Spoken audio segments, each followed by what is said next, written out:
In this video, I'm going to show you how to change voice in HeyGen. If you want to get started with HeyGen yourself as well, there's a link down below in the description as well as in the pinned comment, and you can get started completely for free.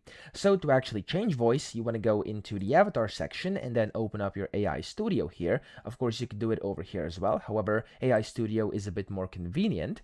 And then whenever you upload your character, whenever you go ahead and use kind of your avatar and then type in your text, you'll of course have to select your voice. Now by default, there's going to be a voice for every single character you put in there. For me, it's Cassidy right now. So if you want to change it, simply click on it over here on the right. And if you can't see this window, simply click on avatar and it's going to show this, select voice.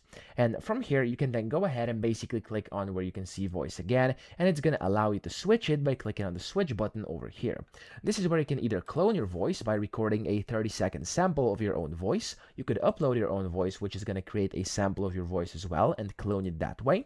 Or you could go and design it using a prompt. You can also do that here if you want to, of course. Or you could just import from a third party in case you have any of the other options over here on the list, okay? That's also very possible. Then here you'll be able to see your voices and then the HeyGen library as well. So if you want to use any of the voices in their library, some are public as you can see, you can go ahead and use those and kind of use them inside your videos too. So that's essentially how you change your voice. So I'm going to just click on this one here, for example, and as you can see, I can preview it, etc. And it's going to essentially allow me to change it whenever I preview it and then save the changes, okay? So that's essentially how you do it. I hope this video helped you out. If it did, please subscribe to the channel and help me out as well.